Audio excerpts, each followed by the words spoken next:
like to comment on tonight's work session before we get going? Seeing none, we'll move on. Wonderful, thank you very much.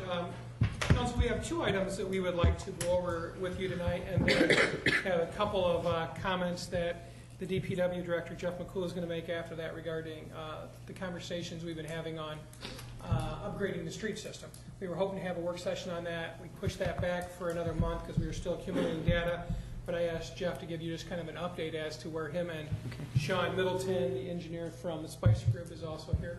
If you have any questions about that. But the first item on the agenda tonight is discussion on commercial fire inspections. We wanted to bring you up to speed tonight as to some new code changes and some things that we're going to need to do as the fire department, which may result in your phones ringing. So we thought we'd want to start tonight with some information to you and answer any questions you might have on this particular topic. Dave?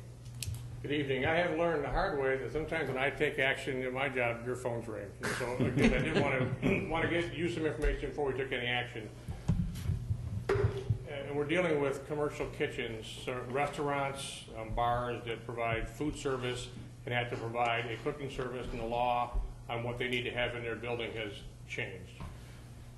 Prior to 1994, people were cooking with animal fat, which cooked at a lower temperature and could easily be put out with a dry chemical fire suppression system. After 1994, they were using vegetable oil, which burned significantly hotter than animal fat and could no longer be extinguished with a dry chemical system. The International Fire Code changed in 1994 and made it mandatory that anybody with a cooking surface that provides grease vapors, so if you're doing French fries or cooking on a grill, and the grease vapors go up into a hood system, you had to have a hood to capture the vapors, and you had to have a wet chemical fire suppression system. Michigan was one of those states that said, the system you have is fine unless you modify it, change it, or move it, then you have to go to the wet chemical system. So it really was like 10 years, there wasn't a whole lot of action on that, and people didn't change it, or they didn't at least admit to changing it. January this year, the fire code says you have to be compliant with what's called UL 300. You have to have a wet chemical system in place as of January this year in order to use that cooking service. We have a number of locations in the city of Manistee who are not compliant with that law. And we also have a number of folks in town who are compliant with the system, but they don't maintain it. So what we want to start doing, and we intend to do, is start enforcing that law, first with notification and following up eventually with tickets, and writing tickets for folks who don't provide A, the system, B, and maintain the system when they have it. Our plan would be to write letters to everyone out there that we think has a system or the need of a system and inform them of the law. Our goal then will be to tell them by July 1 we're going to start doing inspections on their businesses specifically. And by January 1 of 2015, we'd expect everybody to be fully in compliance. If not, we would then be issuing them a violation, asking the city attorney to take action to stop them from using their commercial operation. I took some pictures today, if Mitch can kind of scroll through them here. That is a fully compliant kitchen, and that actually is at the senior center. Every one of those little tabs on the top is over a part of the cooking service. The old fire suppression, you can just scroll through at the bottom, it shows a while ago, rather than, I think, doing it. The old fire suppression systems, the dry chemical only provides about 1/6 of the necessary fire suppression if that system caught on fire to put it out. So it's not even capable of even coming close to putting it out. This wet chemical system will actually knock that fire down. The tag also on this shows that they're cleaning that system once a year as is required by the code. So we have some other photographs, and I didn't put, that actually just shows me that that system is locked and cocked and ready to go and it's in service. That's all part of the system. That's a very nice operation. This is another kitchen in town. They actually have the wet system. You can see the tabs hanging down. However, it doesn't fully cover their cooking service, so it's kind of incompliant, but not completely incompliant. It also has issues with the cleanliness of the hood and the amount of grease built up on the hood. The vent, the slots up on top, you can see the grease and the dirt in there. At the next one. Yep, just thought they could see a little bit better. Yeah. That place there as a kitchen, they have no fire suppression system. They have hanging on the wall next to that kitchen hood is a fire extinguisher, the dry chemical that is listed as failed. So they were inspected as required. The system was failed, and they're still using that kitchen to cook and provide food to customers. If that kitchen caught on fire, the damage would be catastrophic, and they have nothing in their house that they can do to knock that fire down or even help us prior to arrival. It puts their business at risk, it puts their customers at risk. That is another system in town that the whole thing has failed, it's been red tagged as failed, but because of a lack of enforcement previously, they take no action to fix it. They just take the fail and think, no one can do anything about it. But we're ready to start doing things about it. Can you explain who Confesco is? I mean, Beg your pardon? is that a firm that comes and Confesco is one of the companies that does fire inspections for our restaurant. They come in, they check your system, they tell you what you need, and if you pass or fail. They oftentimes will send us a report that tells us that they failed. We're just now at the point where we're ready to start writing tickets and issue some enforcement to folks who are not in compliance. Again, that's a dry chemical fire extinguisher next to a kitchen that would provide barely any adequate fire suppression if that kitchen caught on fire. That kitchen there, it has a hood. That kitchen has 2 cooking services. That one in the back, they claim they only use water there, heat water, but under the law, that would require a system. If they're going to use that, they need to have a fire suppression system that currently has no fire suppression system there, but they have it on another part of the restaurant. That just shows you that the burner is larger than the hood, and that part is not protected by the hood or by the fire suppression system. We're back to the beginning. So we want to let you know that we'd like to do that, and we wanted to make sure that you had information should someone call and say, boy, they're picking on us, it's not fair, fire department shouldn't be doing this, and we wanted to let you know. I brought with me tonight Firefighter Haskins, who is our state certified fire inspector. He went to school last year, which is part of the reason we're just now coming up to speed with commercial operations. We've been doing fire code stuff in a lot of buildings, but not to this level until he got certified. So if you have questions about the code or anything I've talked about, feel free to ask, and we'll see if we can answer your questions. This is state law. There's nothing we can't circumvent state law. That's correct, but what they'll say is it's been ignored for a long time, and therefore doesn't count, which the law did change significantly January 1st, however. Were they informed of that? Were business owners? As a business owner, most of these people, the insurance companies made them put these systems in. The ones that haven't said, their insurance company called them and said, you no longer have insurance until you get this system up to date. That's kind of what I thought. There had been an insurance issue with that. Definitely was lack of insurance, so shut them down. You lose your liability and your fire protection because you haven't got a system, and you're probably going to be out of business. Do you have any idea what the cost, approximate cost? I'm afraid to ask that specific question. There's some range, 3,000 to 5,000 is in some cases people talk about. One business in particular is, the clubs have issues with these. We worked with the Moose Lodge last year, and they had inadequate fire protection and some other issues. We actually, myself and one of the firefighters, went to a board meeting and we spoke to them, and they invested quite a bit of money and brought their kitchen up to code. We were very happy with the result. Others don't have the money, they're in foreclosure, they're broke, they just want to keep making money, and they want to do these without being up to speed. There's a couple of clubs in town I know specifically that don't have the suppression system in. But they're putting people's lives at risk. That's actually. That's more important than, the money is more important than that? Is that what they're saying, basically? They're saying that we don't believe the risk is that high and we can't afford it. I mean, that's a basic budget decision that they had to make in their club. But for us, you should be able to serve food and use that system. We're not looking at shutting the business down, but we certainly would shut down their food service if they don't come in compliance. Do you know how much a fine would be? Currently, our fine structure is $100. It's a civil infraction to the city, and the first fine is $100, and the second is $500. And I don't know if it goes up from there. I know that it's a progressive fine. That might be the most. I think it's the most is $500.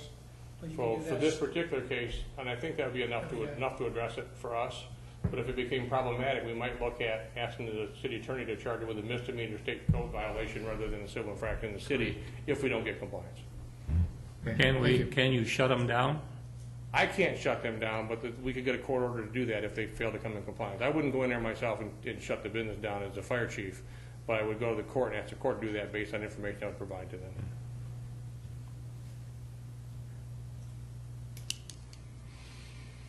All good? Everybody understand it? Is there gonna be a little grace time if you go into a kitchen and it's in non-compliance, you know, so for them to bring it back into compliance, there's gonna be a little grace period there? You got any idea? We're looking at after. January 1st. Well, I know that, but they're just starting to enforce it now, so I don't, you know, you just don't go. What we're saying, Mr. Cody, is we want them all compliant by January of next year. Okay. We're gonna start letters, we're gonna get letters out, start inspections in July, and get them 6 months to have everybody fully compliant. That Okay. means So clean. you're just not gonna go out right, you know? That's correct. Okay. And I met with several of the owners today. Before I came here today, I met with them and started spreading the word. And I also talked to Confesco, who is a company that does inspections, and told them, please tell your customers that we're bringing this to city council and letting them know we're gonna start doing enforcement. And I also let Northern Fire Safety know. So the word's out there, people are aware, and hopefully that they'll come into compliance. But I can virtually guarantee you there'll be 2 or 3 that will not do it. Do you have any idea how many in the city of Manistee we have kitchens, commercial kitchens? Do we ever come up with a number on that, Rick? Probably between 30 and 35. 30 and 35, he believes, is the number. You believe the majority of them are not in compliant as of now? I would say the majority of them are in compliance Oh. in some fashion, but several of them are behind with maintenance and cleaning issues. Okay. Most of them have all the pieces in place and see the massage what they have and they can comply fully. So it's not, I mean, huge amount of percentage. It's not as many as I thought when we first started down this road, this project, and if I started paying business today, and when we first started talking about, we thought they'd be over 50% were in compliance, but then when January come around, I think several of these people were brand new systems that went in, knowing that the law changed, and their insurance company was pressuring them to get that done. So, Well, that's good to know. okay, thank you very much. Thank you. Thank you. I'll tell you, that senior center kitchen's the cleanest one of all of them. It's probably one of the newest ones. That's true. Yeah.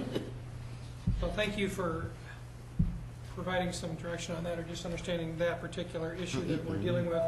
The second topic tonight that we wanted to talk about was something that was, feels like a long time ago, but it really wasn't.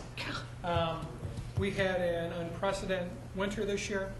I think in talking to Councilmember Cody, the first time he can recall ever doing a run water notice. I think if you were watching the Northern Michigan or that 9 and 10 website, there must have been 40, 50 communities which were on that run water notice. Up to a couple of weeks ago, some folks still had it on, which seemed kind of odd, but Boyne City had it on. till up to Yeah, a week or two ago. Yeah. well, so we wanted to talk tonight about really kind of the, as Jeff put it, we were very much in a triage standpoint, trying to get homes and businesses their water lines thawed. We now need to step back and look at the policy that we had, which we're going to put up on the screen for you in a second, that camera, and then talk a little bit about the what occurred this winter and some costs associated, and try and planning towards future years, and talking about currently what are the next step for us in regards to trying to do some revenue recovery. So that was what we wanted to chat with council tonight with. Jeff? Can you get that? Sure, I'll get it for you.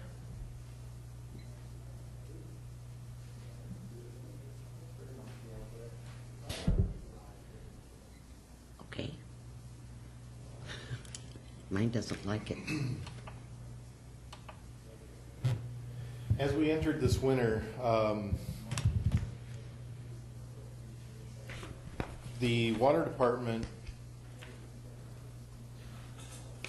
as it does every year, maintains a list, and there's almost 200 different customers on this list that we know are susceptible to run water or are susceptible to freeze-ups or have frozen in the past. So each and every winter, the water department goes door to door to these addresses, puts a tag on the door, and notifies them to start running water. And then each year, their bills are estimated until we go back and take those locations again and let them know that it's safe to stop running the water. That is all consistent with our frozen water policy, which is the General Policy 69. In January, we had, except for the last 2 days of the month, we had 14 water services that froze. 8 or 9 of those were people that were on that run water list, but for some reason shut the water off, or brushed their teeth, turned off the faucet, kids turned it off, vacant homes or something like that. So my first winter, but according to the water department, that was pretty normal, happens all the time. And so I went back to our policy and tried to get an understanding of how we handle those when that happens. Under this policy, the highlighted line under number 1 states that the thawing of water leads to properties which freeze after being notified to run water shall be responsibility of the property owner. So if you are notified that you are to run your water, and for some reason you shut the water off or fail to run that water and you freeze, this policy then states that it is your responsibility to pay for the cost of thawing that out. So in January, we started down that road and thought out all of those lines based on that. The second item on there, number 2, says upon being advised of a freeze up on a property not subject to the run water, the city will arrange for a private contractor to thaw the service. So the balance of those customers in January that don't normally freeze or are not notified to run their water, when they froze, we proceeded to assist in thawing those out, and then the water department absorbed the cost of those, and at that point then they were notified verbally to run the water for the rest of the winter.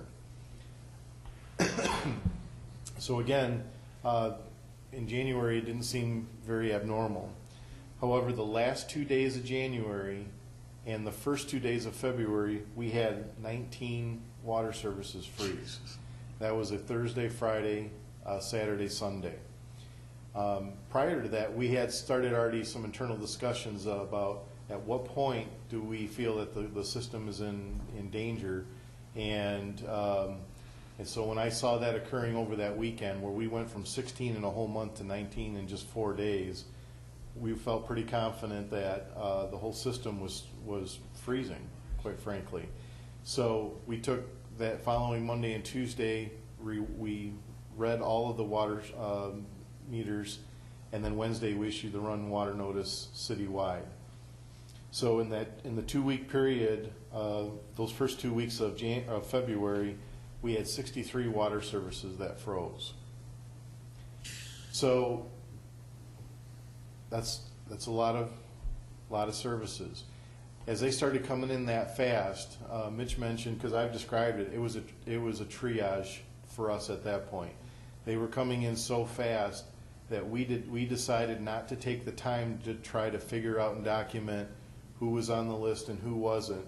We just started calling the contractors that help us thaw lines, and we kept a list on our board. And the priority was buildings that were occupied. The second priority was buildings that were occupied, but the residents had someplace else to stay. And then the third were vacant homes or summer places. And then we just started down that list, and we worked with the subcontractors literally all winter long. So in total, we had 140 different services that froze this winter. 32 of those were seasonal, and the owners decided to leave them froze until spring and let them thaw it on their own. So that's 108 services that we assisted with, and we have been able to go back and determine, who is on this list that we maintain. But we also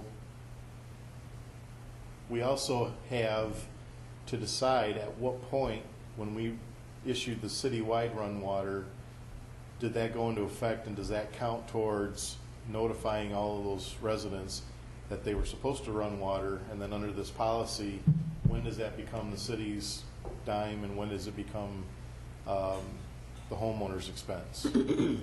So what we're talking about here is about $45,000 of contracted expenses that we paid to assist in thawing out all those lines this winter. And then we probably have $12,000 to $14,000 of expenses of our staff time in order to assist with those. And a lot of that is overtime, because sometimes when they were they would hook up the welders, they would sit, we had them going until 7, 8 o'clock, 9 o'clock at night, and a lot of weekends also. The, when Ed Bradford gave the update on the budget last meeting, we are in okay shape in the water department right now, but we've deferred quite a few expenses, trying to absorb as much of this as we can. We have not sent out bills to any of these customers, and so we're looking for some guidance from City Council on whether or not we should try to absorb those within the system, or whether or not there should be some sort of a billing sent out to to the customers that did freeze. Let's talk. Is there anybody that you went back a third time for? You told me, they froze up, you went there and helped them, and it froze up again, and then did you go back and revisit a third time? I will tell you that there are dozens and dozens and dozens of different scenarios that happened, but what happened several times is we would sit on a house for 12 hours one day, or actually what happened is we got up to about 18 hours, 20 hours where we were sitting on a house with a welder, and then decided that that effort wasn't working and moved on to the next house. Some of those customers paid to have an excavator come dig those up. Some we internally dug up and thawed them ourselves. And you have to understand that when all this is happening, all it takes is one small ice plug to stop that water. And the longer that they sit offline, the more it freezes. And the longer it freezes, the longer it takes and the more expensive it takes to thaw those out. So we just hit them rapid fire as fast as we could and try to get people back to water as fast as we could. We had some folks that took 15, 20 minutes to thaw, and we had folks take 18, 20 plus hours, and we still couldn't get them to thaw. So there were so many different variables based upon even variables about, do they have copper inside there? Was it lead steel pipe or not? I mean, but the cast coming from the street main and such. So there were a lot of different variables to that particular event that happened this winter. One of the things that I want to talk a little bit about is give you some history about the policy before 2009. We didn't have a policy before 2009 on how, we didn't have a written documented policy before 2009. In the past, before 2009, we actually were doing going into the homes using our welding system, the city's welders. Sure we were, Ed. Absolutely. The last year is when we first got a hold of McLeod and they came in. We had that great big discussion. So that was, I think that was 2008.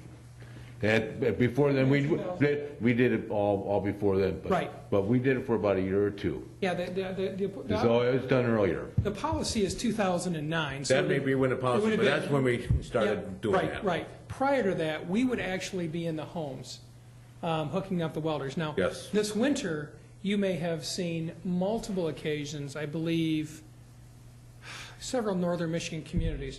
There is a potential when you hook up welders, and again, Jeff will be able to explain this better than me. You have to get multiple connection points to get that electricity flowing through the system.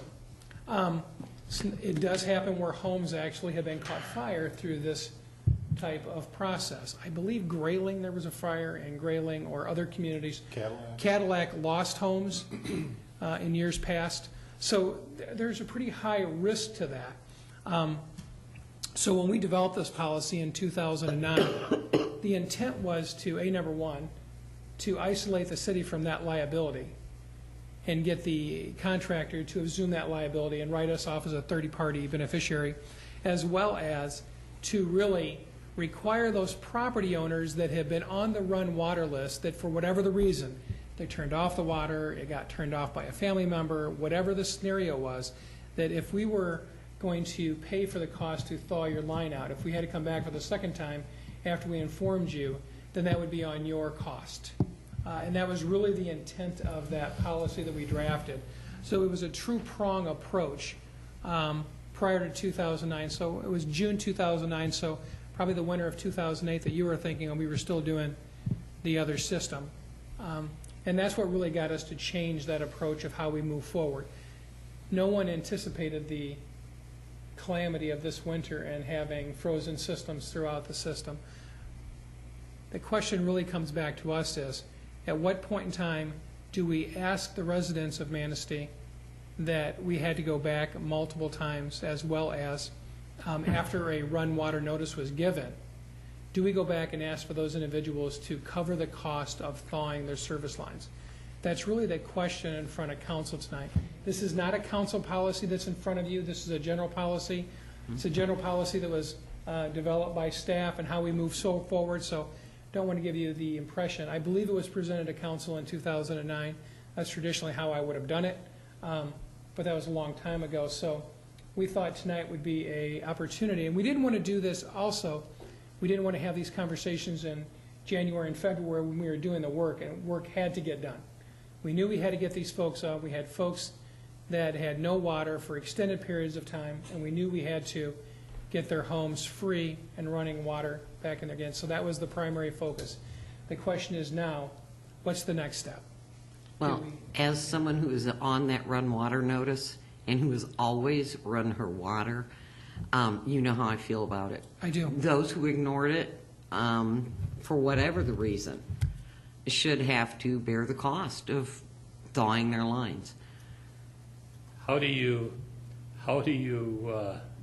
differentiate, who did it for Well, whatever reason, who didn't run it for whatever reason, and somebody that, accidentally shut it off, so- I don't think there's any difference between chose not to do it or accidentally. I don't believe there's any difference or distinguishing between that.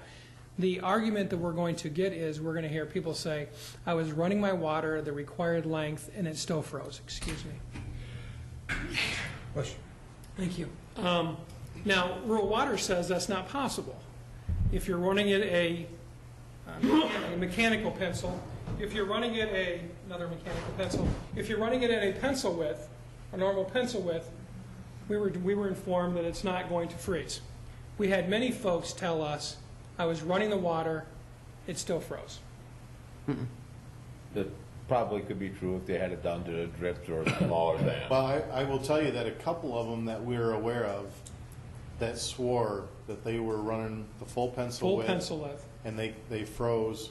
The shallow water line then? Well, what we found out is that there was, in two of those particular locations, there was a valve either closed, when one place there was a valve closed, the other place there was a valve broken and closed, and so actually the mains were freezing, and so it wasn't enough flow from a single household to keep the main thawed and their service thawed. Well, So I think, like I that's said, our there's problem there. there's a lot of different scenarios here. I think scenarios like that, I think you make an exception to. Yeah. We have, in Like you say, the how billings that's that we done. have from our contractors, they list out the hours per address. So we know how much time went to each of those houses, and we have notes on all of them on which ones, on all those various scenarios, which ones were on the run water, which ones were not on the run water.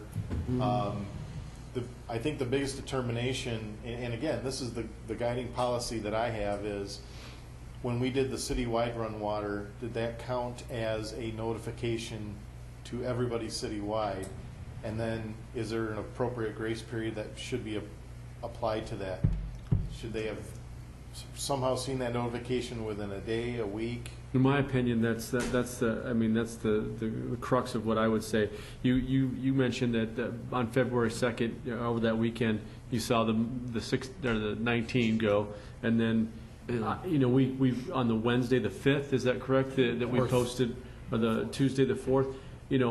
I would say within a week's time, that's an adequate amount of notification, and that there's going to be circumstances like I think you just identified, Jeff, where I would count on you to make a discretionary and objective decision whether it qualified or quantified or not if there were some extenuating circumstances. But we're never going to recoup all those costs, but I do believe there's some onus of some of those residents that chose not to for one reason or another, and I think that's only fair to pass on those costs. Let me just show you that first week of February, the amount of services that had froze. That's the first 7 days of February. I mean, every day they were coming in as fast as we could thaw them out. Was there a, And here's the second week. was there a typical location of the city or a quadrant of the city which was more susceptible No, to? This so is it all was over. Citywide. it was citywide. Mm-hmm. The frost got to 6-7 feet deep, and so everything in every part of the system was susceptible to Compromised. freezing. Didn't matter the soils. We had businesses freezing. We had people who were doing dinner, running water, and 15 minutes later went back and nothing. Hey Jeff, what was the telltale sign of freeze up? Isn't there any, Rusty water. that the lines are about to freeze? How do we determine, or how does a customer? How would a Oh, customer, oh. homeowner? What we did this year was, we used it's called the RWIS, the Road Weather Information System, which is a weather system that MDOT has installed at 31 and Red Apple Road, across the street from the bungalow. And at that weather system, there's a whole multitude of data that it collects and streams live on the internet. We have access to that. The state has given us access to all that data, but one of them is a probe that goes 7 feet down into the ground, and we can watch the ground temperatures on a, by the inch. And so I was personally watching on a daily basis, watching that frost go deeper. And it was interesting because we would have a warm spell and the surface would start to warm up, but we would have a week in January where it was sub-zero or single-digit temperatures, and even though it warmed up a week later, that cold was still rippling down into the ground and forcing it deeper. When we had that weekend in the last 2 days of February, last 2 days in January, the first 2 days in February, when those 19 services froze, obviously we had personnel from the water department working all weekend on them.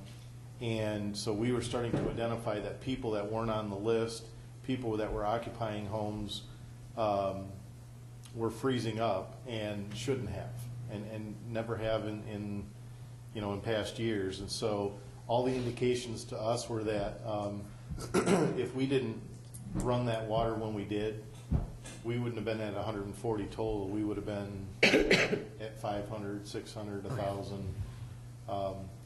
But the only sign that that I'm aware of for a homeowner is if their water starts to turn rusty. As the pipes begin to freeze, they freeze around the exterior of it, and it creates an ice collar. And as that collar starts to move, it starts to disrupt some of the sediments that are inside that pipe. And so a lot of times people will see rusty water just before it freezes shut. I had, after the run water notice, I was noticing rusty water. And I kept the downstairs faucet on all the time in a wash tub. But I started to get rusty water, so I was getting nervous. We had a lot of calls with that, and what we were informing people is if you get to the point where you're seeing rusty or discolored water, open a sink wide open until it clears, then turn it back to a pencil, keep an eye on it, and a lot of times I think that prevented those services from freezing too. Yeah, I increased the flow 2 pencils, and it took it away. So Now, I want to make very clear that we are not asking for people who ran their water because we told them to run the water to pay anything more. We actually absorbed the cost of that pretty well. Our electrical consumption is over budget, but it's something that we can absorb internally in the budget. I can just defer some expenses elsewhere. But that was really the biggest cost to the city in running that water over the wintertime. And it was interesting, if you watch the water trends, during the wintertime, we pump about 700,000 gallons per day. As soon as we started to run water, it jumped up to 1 million almost instantly. And then we kept getting the word out. We kept getting more information on in the newspaper, kept reposting it on the Facebook page. And each time we did that, we kept jumping up that consumption until we were pumping about 1.4 million gallons. About twice. It was twice, yep. And so the expense to doing that is really chemicals and electricity. Do you feel you could make a determination on who should pay and who shouldn't pay? I think I could, That's what he's saying. but I'm here looking for some guidance. Okay. I mean, we can offer, and in my opinion, we can offer an opinion on what's the cutoff date, but we would, in my opinion, again, rely on your expertise for what are the circumstances that may, where we're not going to go after somebody, like you said, it was a main that was freezing even though they had water running. I don't, for us to make that determination is virtually impossible. But in my opinion, if we say, it's a week, it's, 10 days, whatever, after the citywide run water notice, that's our best guess. That's what I was trying to get at. If you could make that determination. If this was during the normal winter, that policy gets followed. So Yeah. if you're on the run water list and you shut your water off and you freeze, you pay for the cost of thawing it out. This is an extraordinary event. I mean, this winter was extraordinary. I think So- it happened so fast too. Well, it's never happened in Manistee Yeah. before, his first year, and all of a sudden, here we are, the waters are freezing up, and they gave out the notices, and all of a sudden you Well, find and yourself off the notice list, and all of a sudden they start coming in, what are you gonna do? Well, the other I agree that option- there's gotta be a shut-off point for how I also far want- you wanna carry that, I don't know. I also want to say, I think that our staff handled it extraordinarily. I think they did, They too. utilized people from the street department, from the water department, from the sewage plant, all to help cover all that overtime, all to help get people. As soon as we could get the contractors there, we made sure we had it staffed so that we were bringing people back online as fast as possible. I know we had 2 freeze-ups in our block, one on each side of the street, so both the north and south side. In fact, almost directly across from each other. Well, and one of those is on the freeze-up list. I know one of them for sure is on the freeze-up list and has never run their water ever. Told us But that. they've got a Yeah. reduced occupancy in the home now, and so it froze this winter. That's one of those ones where we were on for over 18 hours. It did not thaw. Actually, it did thaw. Then it froze again because they accidentally shut the Someone water shut off. it off. And then it froze so solid that it had to be excavated. Yeah. I mean, from again, just an objective perspective, the residents that did follow this shouldn't have to necessarily bear the brunt of the dollars that are going to go into those that chose not to. And I don't feel that's fair to ask those residents to do that. And so I think if we agree on a date to cut off, then anything after that, barring any of the special circumstances, Right. that we should seek out compensation for that, or Do you want, should it be 100%? Should it be on a sliding scale? What, 75, 50? If you're going to put it on a scale, say you're going after 50% or 75% or something, don't put it on a sliding scale because that will be unmanageable for us. Just to a administer. flat. I mean, if we want to try and achieve 100% of those costs, or say 50% of those costs, let's set a firm target and then let us work towards that. Yeah, my suggestion would be that we eat the internal labor costs and overtime and absorb that into the water budget, but take the direct costs from the subcontractors and pass those on. And that was 45,000 from 45,000. contractors, okay. I agree with Councilman Gusted.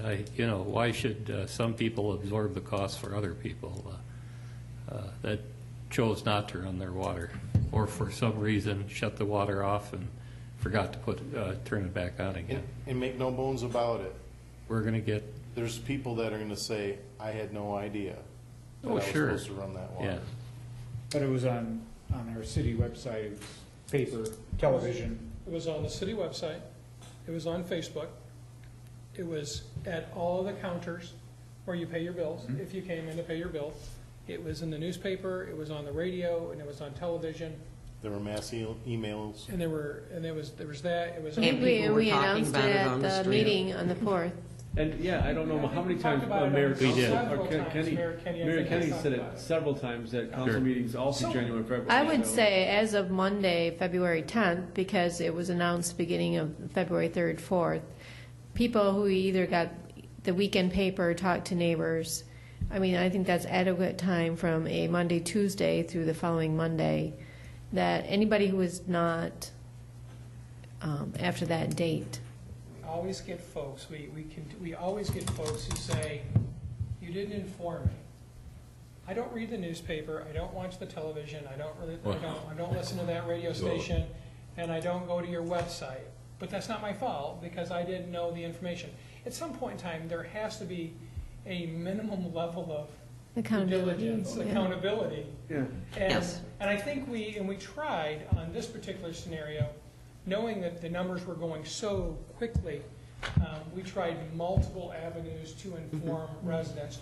You recall, you came in after one of our weekly meetings and say, hey, can we take that sign that you have on all the counters and all the locations, and can we increase the font size of the notice and make it red? So we did all of those different items to inform the greatest amount of public as possible. We had some folks say, I'm not going to run it. I'm just not going to run it. And some of those folks froze. Well, a lot of them They were sure did. scared because of the water billing, really, that's what's happening there. It was But made that's not- clear that they I know would that. not be I billed. know. But even at that's what that, the I've fear had was. people tell me they still weren't going to run it because it never froze. So I think after February 10th, I think we'll leave it in your discretion on a case-by-case basis. There you go. You know, if there's some extending circumstance that the homeowner did everything they were supposed to be doing and the water line still But froze. prior to that, before we even Unless issued you're the on the run list. water, if they were on the run water list Correct. and Yeah, froze, Yeah. those folks. Different Then- issue totally. yeah. Ah, there's no mercy. You know, and this was the talk of the town. Everybody should Yes. have It known. was the talk of. It was on the news. By media, I mean, That's TV right. stations had them every Not even day. this location, it was in other locations, which gets you thinking of, should have gotten you thinking about your own water lines. Okay. Thank you. One last point on that. We have purchased, and I just got an email today that it's in delivery. We have purchased what's that? Our Canadian water system. It just emailed today. We purchased a unit that is a jet, it's called a jet de-icer. And basically what it does, instead of, the conventional thawing method is to run electricity along the pipeline. That pipeline creates resistance to the electricity, and it heats up as it resists the electricity. The heat then thaws the ice. What this unit will do is we will be able to disconnect the water meter inside the home, connect this machine to it, and thread a tube inside of the pipeline and jet hot water up into that pipe. It recirculates it, so it's got its own heating unit, and it recirculates the water so there's no outside contamination concern. And you just advance this hose up the line in the nozzle until you get to the blockage. Directional Then you board. retract it back, disconnect it, replumb the meter into it. I sent that photograph, I want to just pass that along. How That's would the- that- That's the unit that Jeff was referring to. How does that affect, though, old, possibly a little more fragile, like your cast iron pipes and things? And their wells and... Well, I mean, that more presents the pressure, same because this is like liability directional boring. concerns for getting. Well, in the on house that and water, doing that ain't the gonna bother electrical that. issues. So the Wait, it's not a liability little bit. before that was- It's Won't not. bother it because you got water in it now. Right. Yeah. Right, so that won't have Well, that. that's The biggest concern I would have with that is if you've got a galvanized pipe, the galvanized pipe corrodes and has tremendous buildup Right. on the inside. May not be able to fit. If that's the case, it probably won't be able to travel down that pipeline. So Okay. even if it doesn't work for, But it's another tool for us. exactly, right. And instead of having $1,000 minimum to bring in a welder and set it up, this can be done in a couple hours. You recall what the Good cost of tool. that machinery That's, was? The that's machine on is the principle of the old $2,700. steamers almost. So that machine was $2,700. We did the old Not steamers, even I did that. 3,000? Well, that was a mess, but it worked. We actually found that machine through the recommendation of the Department of Environmental Quality. The gentleman that covers us used to work in the UP, and he said just about every community in the UP's got something like that, so. That's good. They might have some freezing issues up there. Yeah. Maybe. You think? So, okay, so we'll move forward on that. Thank you very much. And then Jeff, you were just going to briefly touch upon your and Sean's drive around the other day. What we've been working on recently with categorizing the roads, what we intend to do is to create a map that indicates if we were able to increase the amount of revenue in the major and local streets over a 10-year period, how much of that street network we could impact. So taking that point and working backwards, what we have been working on is we've taken maps of the entire street network. We've overlaid all of the water system improvements that have been recommended by our water general plan study that is just in the final stages that Avmar's completed. And most of that is upgrading small 4-inch mains up to the standard of 8-inch mains today. We've also taken it to the sewer department and asked where there are problem sewers, where there are known issues with collapsed sewers or places that clog and plug and cause backups on a frequent basis. I mean, there's some places we visit annually, there's some places that we visit 2 to 3 times a year. So we've identified where those locations are. We've also added a layer where we know that we've got ponding issues or stormwater issues on the streets. A lot of those are because we've disconnected the catch basins, and so as a result, we've got surface ponding. You know, there's a leach basin that's on 5th Avenue. Every time it rains, there's half the roadway's got a puddle in it. So locations like that, we've also identified. I took Sean Middleton on a tour of all of our streets last week, and then he's doing a follow-up tour today and tomorrow. But we first of all, he wanted to get a good sense of the street network as a whole. But what we were looking at specifically was areas where we feel that the base appears to be in good condition without having to do corings and actually digging up the pavement. The locations where the road profile has stayed pretty consistent, where the cross sections seem adequate, the drainage is okay, but the pavement's 30 years old and it's deteriorated and crumbled. You have to understand that in Pazer is a structural rating of the pavement. Pazer doesn't tell you whether or not, all it tells you is the condition of the pavement itself. That's it. So when you get down into the 1s, 2s, 3s, the pavement's shot and it has to be completely removed and replaced. What it doesn't tell you is whether you have to replace the pavement or the whole road cross section. So what we were trying to do is get a better sense of how much of the roads that are out there do we think we can just replace the pavement and leave the base as being adequate, and maybe how much of it has to be reconstructed. We also looked at things like the condition of curb and gutter, places where there were stormwater issues that were not identified by the sewer departments. And so we're trying to compile all of that data right now and then intend to use the Pazer optimizer or RoadSoft optimizer, which says if you put this much money in based on your asset management program, you should spend X amount of dollars on these candidates, X amount on those candidates, you know. And the top tier, as you guys are aware, the top tier is all the preventative maintenance items, which are low cost but have the biggest impact. Then the light rehab, medium rehab, and then the heavy rehab. And so it's going to take a lot of hours to sort through all of those. But that's where we're at right now. The other, just one more point. The other thing that's really critical to the water and sewer components and how that mixes in with the road networks. Once the utility rate study is in full effect, and as we talked about, it is designed and it is drafted so that we will start building some capital in order to replace some of our assets.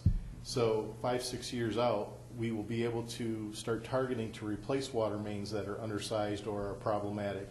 We will start being able to replace sewer mains that are collapsed and cause frequent maintenance. And so we have to kind of overlay the road forecasts with the utility forecasts and the funding for those, start matching those up, and then that'll roll out what we intend to be a 10-year plan. Thank you, because I always hate when you see a road being torn up and replaced, and then 2 years later they come in and tear it back up again because they want to do the sewers or the water service or whatever. That's, Well, we I've can- never understood that Yeah, thinking. we can look at First Street as a classic example. There was a need to replace First Street for years before we actually did it.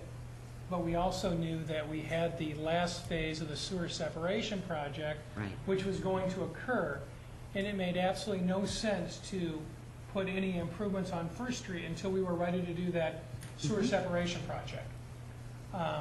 So that's why the timing of First Street was what it was. Going from a heavy rehab to a medium rehab, a complete rebuild to a mill and fill, correct? Is very important for us because the cost is about 50%. A mill and fill is about 50% of an overall road rehab or a road rebuilding process. So the more that we can do mill and fills, which have appropriate bases, the more we can stretch dollars and provide a plan to stretch those dollars. We had Spicer estimate, I mean, the only way to the more data you have, the more informed decisions you can make. But in order for us to core all of these streets or do non-destructive testing on all these streets, literally load tests on them, would be about $90,000. It was a lot of money. So we don't want to spend the money up front on that. So what we're trying to do is use our expertise to go out, look at those streets, and make some general assumptions so that we can use those in the budgeting process. You're going to hear this 100 times as we move this thing forward, that it's based on a lot of assumptions, and whatever map we come up with has got to be fluid and flexible, because even though RoadSoft says these 3 miles of streets should be ready for this treatment, until we get out, survey them, do corings on them, we won't know exactly what the proper treatment is. And so we're just going to have to keep adjusting if this program continues. A significant amount of upfront work needs to be done and able to present anything to council and ultimately the citizens and however we choose to involve the citizens, or however council chooses to involve the citizens. We've really got to invest in this upfront work and generate the data so you have good information to make decisions from. So I know a lot of you are saying, why aren't we working on the streets? Why aren't we working on the streets? I promise you I'm pushing Jeff and Sean as hard as I can, along with the other projects that they are working on. And we are working on this particular project, if you will. And I think we're going to have a very good presentation for council at the next work session with a lot more detailed information moving forward. It's just, we needed to make sure we took the time to do it right, to have the right information. There are communities all over the state right now who have just recently passed bond issues, which is becoming very popular, as well as millage issues for roads. We are part of that communication, receiving information from them. We've actually had some folks ask for information from us. So all of that information is being shared, and there is just really a statewide emphasis right now finally being pushed on this particular topic. You know, you read in the paper every day about the state of the roads in Michigan. Not only the state roads, but local roads.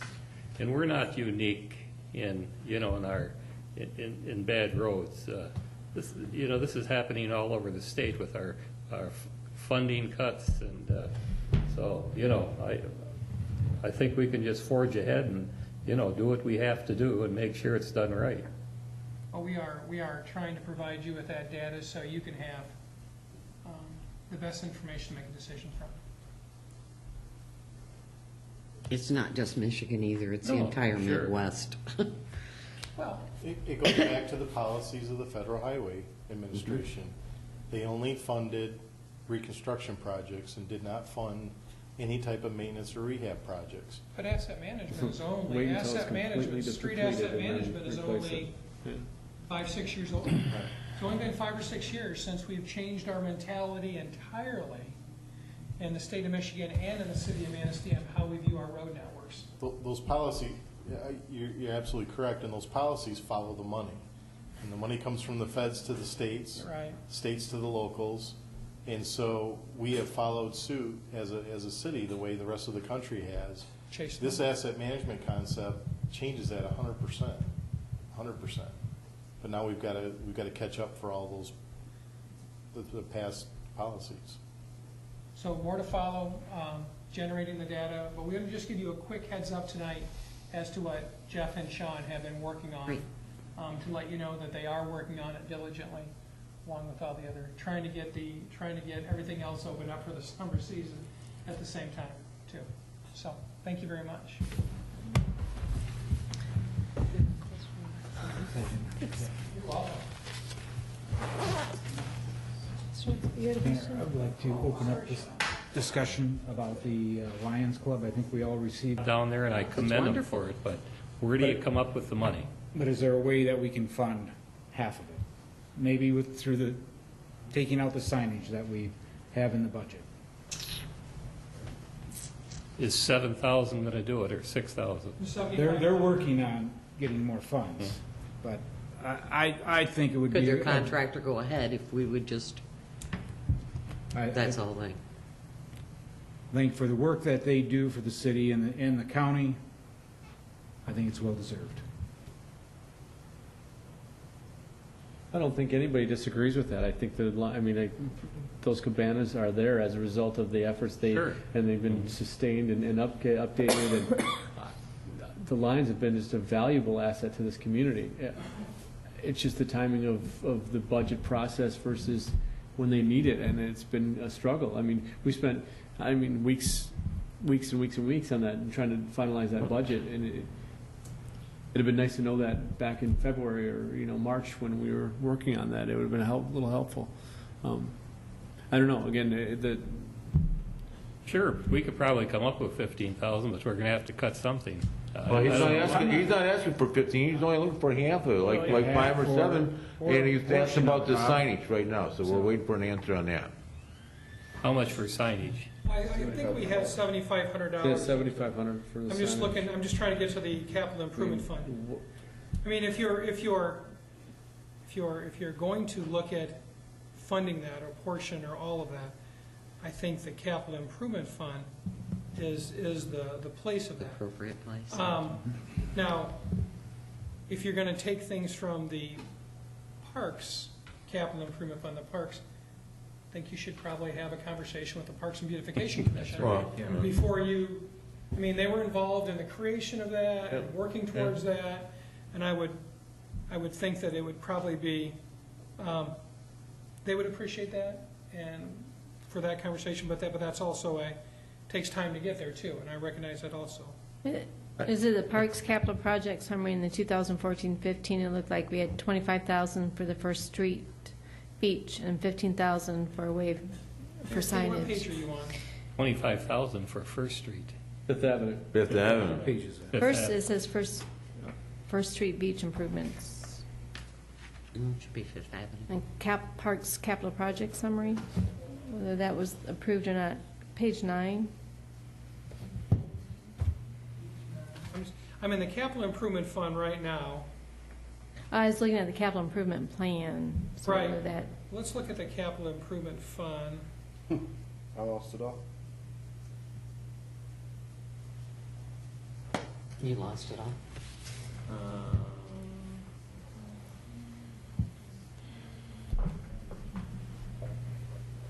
My opinion, if you're going to get it, right there.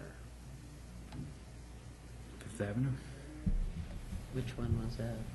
Bradford was here, he'd Sign flip it. right to it. From the usage, like you said, both places being equal, that gets 1,000 times more used than that place would. Then which place? In the Fifth well, Avenue place. my recommendation is we have a budget there. I would have them work it out with Parks and Beautification Committee. They have to work within the budget that was approved and they can determine what can go there, what not go there, and they can bring it back to council with their recommendation. Okay, I understand. Is that same? So we would ask the Parks and Beautification Commission to look at that? There's been a budget that's been approved. Yes, there We're going to is. have to work within that budget. They need to, since it falls within the parks, I think they need to. Well, I think it would be a combination of the Parks and Beautification Commission as well as the Parks Department who administer that budget. Right, to- within to that look budget, if they can find it, great. If they can't, then maybe we'll have to look at, they'll have to But look did at that this. budget include the 25,000 that's scheduled for Fifth Avenue? I don't recall what we approved. There is $25,000, there was 9,000, 6,000 from last year. 6 and 19 for this 19 year this for a year. total of 25 For a is what total it of is. $25,000 to look at improvements at Fifth Avenue Beach. Yeah. So, and it's all within the parks budget, I would say that. Yeah, that's in the capital improvement fund, but yes. I think we throw it into their ball court and let them look and let them make the decision with it. If there's money there, if they want to give up something to do that. But the budget's been set. I think we need to follow within our budget guidelines Okay. and use our Parks and Beautification Committee and our Parks Department to see if it's a doable. That seems logical to me, that approach, And but the rest of the council feels the That's same way. fine. Your Honor, there's a Parks Commission meeting on Thursday. oh, So I'll perfect. discuss it with them on Thursday. Okay, that'd be helpful in getting them. I know out. if we can get the Lions some type of funding, they would be very appreciative. Would it be helpful, you think, to have someone from the Lions at that particular meeting? Only to explain why it's $15,000. Or if they can provide the information to them on the cost, the breakdown of the cost. Okay. Is there anything else anybody wanted to talk about? Thank you for bringing that up, Mark. I appreciate that. You're welcome. Anything else? Fine. I guess Thank we're you very good. much for your time this evening. Bob, you gotta give a few minutes?